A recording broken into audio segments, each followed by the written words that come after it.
Now, let's get into this. Isn't game related, but it's sort of related to Rurikhan being allowed to swear in the first 7 seconds of this video.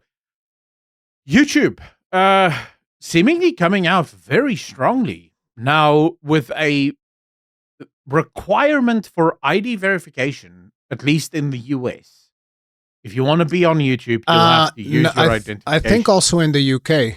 I think also. Well, the UK is for porn. Is for Spotify. Well, America, some states are also for porn, but the UK put the one on Spotify, where in order to listen to Spotify, and every porn website as well. You need like an ID to go on porn websites, which funnily enough, the way that this relates to gaming is people have been using Gary's mod to bypass this. So like they'll put the face of like old man in Gary's mod and they just like turn their phone just like, dude. And some people have been using Death Stranding 2 Norman Reedus face to bypass the age verification. Dude, what? They've been using that.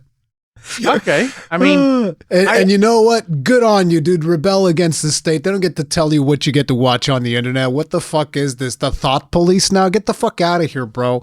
Like, listen, I was watching porn when I was when I was very, very young, when I shouldn't have been watching porn. And guess what? I turned out, well, actually, maybe it is a good idea. Here's the thing, okay? This is sort of, it's that double-edged sword, right? So on the one hand, no one wants the government to have too much power because it's the government and they're corrupt as hell. On the other hand, if there's one thing the government could do, and that most people wouldn't mind, even staunch libertarians, even anarchists, Michael Malice, for example, who is probably one of the most famous anarchists out there, even he has admitted the one thing he does not have an answer to, like the one thing he has not figured out in an anarchic system is what do you do with children? How do you protect kids from very bad parents, from very bad people, right? Because this is one of the things that most even libertarians agree the state must do. If kids are being abused by their parents, if kids are they need to be protected. So this sort of runs both of those, my hatred for the government, but then also my acceptance that kids need to be kept safe.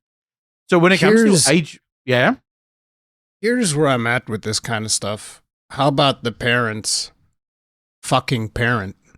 I fully agree with you, right? But this is sort of the same argument that we would make for abuse. How about the parents just don't abuse their children? That is the rough part. Yeah, some parents do, right? And you need the government to come in and say, listen here, you cannot put your kid in a sackcloth and throw fireworks at them. What the hell are you doing, right? That sounds very specific. Some guy told a joke where he was sort of telling that's a joke? Yeah. This joke comes with what he says afterwards, but that's neither here nor there. But the government has to step in, right? And so because some parents don't look after what their kids are doing online, and specifically when it comes to things like YouTube, parents sort of just trust that, it's YouTube, what's the worst that can happen? Because people don't think of YouTube as like a porn place, right? Or like a place where kids can be introduced to it's worse. Wild stuff.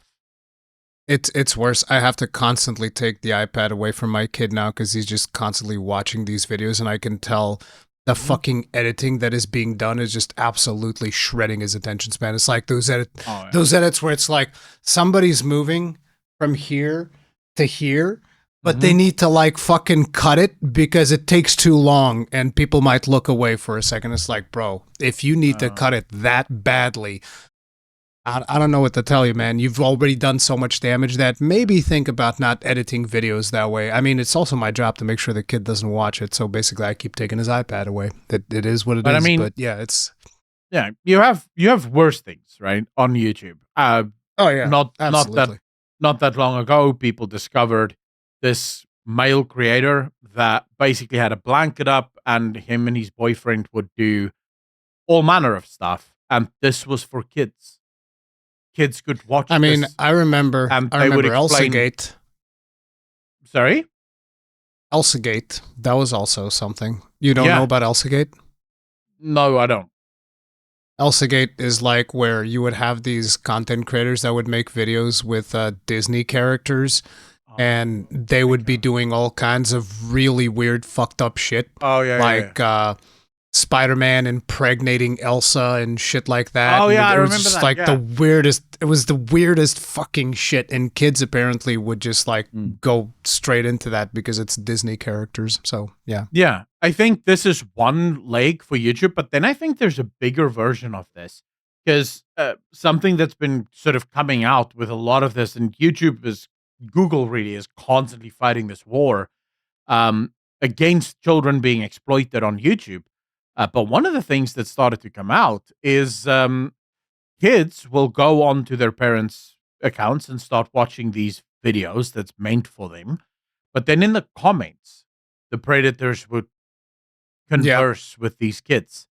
And I think this age verification thing, the fact that you now have to verify your age, is a way for them to go, if an account is flagged as watching kiddie stuff, or if a video is meant for children, older people cannot comment on that video, right? Or that video, they cannot engage with kids in those comment sections. It just gives YouTube the ability to control a little bit more what kids can and cannot see. I get the opposite argument here. I get that, wait, why the hell should we give the government access to these kinds of things? To that, I will just say this doesn't appear to be a government thing. It's not the government that told YouTube to do this. It's YouTube that said, we're going to be doing this now. And to people who say, no, I don't want them to have my details. If you're watching this video on YouTube, they already have all of those details. yeah. You don't have to worry about it, right? If you've ever had a Facebook page or anything like that, they already have everything. Your data's out there. Your data's out there. They have it. Is it. what it is. In fact, they know more things than you even do. If you lose something, you probably phone them and they'll tell you, yeah, you left it there. You can probably like call up YouTube and be like, hey, listen, I've been experiencing this pain on my left side of my abdomen. They're like, yeah, we know what that is. You need to get that checked. Yeah. Like, we have the diagnosis right here. We've had our doctors on site. Yeah, we know what's wrong with you. Go to the doctor, tell them this is the name of the disease, and just ask them to prescribe you with this medication and this dosage. We know exactly how to fix it, okay? Just go to your doctor. He'll prescribe you. Give him this script and you'll be fine. Like, they have your whole shit. But you're in joking. there, dude. Straight up. You're joking, but I think you I'm know not. this. What do you mean I'm joking? It's true. Amazon's algorithm turned out to be that bloody accurate. Like, yeah, I know. Literally, they found that girls were going on Amazon and they were getting ads for like diapers and breast milk and stuff like that, like vitamins, pregnancy vitamins. And then this girl, seeing all of these ads, wanted to know what the hell was going on. And then she found out she was pregnant. She didn't even know. She was pregnant, yeah. But based on the searches that she has done, the algorithm figured out, oh, she's pregnant. Yeah, like I'm making memes out of it, but I know for a fact it's that accurate. Yeah, absolutely. Yeah, I've probably knows. Like, listen, there was one time where I forget what the exact specific was, but this was like super blatant. It was an item that I had never searched before, that I had never mentioned, even in passing at all, with algorithm, nothing. And then at one point, I spoke with a friend of mine about some item. I forget what the item was. And my phone was next to me, right? And then I go and I opened up like an Amazon tab, and there it was. The specific item that I was talking with my friend about. I was like, this was something that had nothing to do with anything that I've done before. It had nothing to do with anything at all. And it just showed up right there. And I was like, wow, that's fucking impressive. Yeah. On the one hand, you sort of go, wow, where's my That's privacy? so convenient. Right. But on the other hand, you also go, well, sometimes it works. Sometimes this is nice. But, at the end of the day, that's what YouTube will require now. We know that Australia is working on a full ban for minors on YouTube. I think a lot of countries might actually be following suit on this. And for those of you that might be saying, how dare they? I will just point out that almost all of the research we have now, and you can go over to a man named Jonathan Haidt, who is a professor, and he's done a lot of research into the harm of social media on young people. They've been advocating for this, right? And not because they're super censorious or they want the government involved in everyone's lives, but because of the incredible harm that social media visits upon young people. Absolutely. Our young girls are committing suicide at twice the rate than what they did just 20 years ago. Young boys are up over double, right? It's approaching triple to quadruple figures for young boys. We have a pandemic of young people that are just absolutely unhappy. And a lot of that is because we have a system that absolutely exploits the young in exchange for boomers being able to live like kings, and they refuse to let go of their incredible wealth.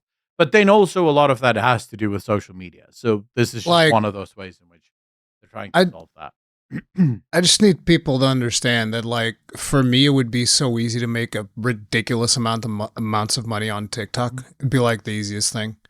It'd be so easy, but I just refuse to engage with that platform because that platform absolutely damages, like, straight up damages young kids and young teenagers' fucking psyches. It absolutely destroys them. Yeah. But, you know, it is what it is. No, I personally don't really do a lot of TikTok. I've done videos here and there on it just to taste the waters to see how it works, because I have a feeling that YouTube is taking a lot of cues from TikTok's algorithm. Oh, absolutely. Yeah. And I've confirmed that to some extent. I now almost know for a fact that YouTube just copied TikTok's algorithm. For shorts, yeah. I think I told you about it. Guys, this poll section is turning into a much longer section than we had planned originally.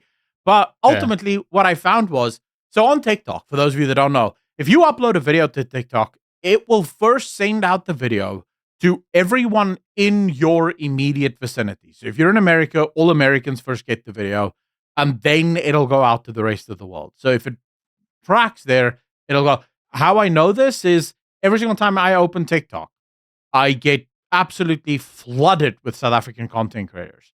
Even though, at that time, I've never watched a single video from a South African content creator. The content that I was consuming at the time was World of Warcraft related, right? But that's not what I get on my home feed. It's every single time it's a bunch of South Africans. And then, with YouTube specifically, I've been making YouTube videos for about 9 years now, right? 8-9 years. Started with World of Warcraft, and it went well. I almost had 50,000 subscribers before I left that channel. Then I did gaming news, and the gaming news did well, right? Also, really decent growth, really decent views. Nothing too bad. And then I got sort of dragged into, luckily, into South African news, right? Started covering some stuff that happened in South Africa that really pissed me off, and I felt no one was really talking about it. And it just exploded, like overnight. Videos just 20,000, 30,000 views. I'm currently sitting on 5,000 subscribers in the last 28 days. And for a channel this size, I don't even have 30,000 subscribers yet. And I'm at 5,000 subscribers in the last 28 days. It's insane, right? And that's just a shift to South African content. Every single time I put out a video, it's like within the first hour, it's like 20 or 30 new subscribers, telling me that this video goes out to South Africans first. So YouTube may have taken a page from that. If you're watching this from another country, let us know which country you're from. Because it's wild. But yeah, I think fundamentally the research is in. Kids are suffering, and we need to protect them. So I kind of welcome this from YouTube's side. I'm not sure how this protects kids really. Because they just use their parents' account. It's that simple. Like there are ways around it. So most kids already do. You know, most kids already use their parents' accounts. But this way, YouTube can like shift the responsibility, and they're like, "Hey, that's not our fucking problem. Like, look, we came up with this system. We are filtering it out. Yeah. Now it's on the parents. It is what it is. But ultimately, the problem still happens. So it's just kind of like saving face is the way that I look at it. But probably correct, actually. Probably correct.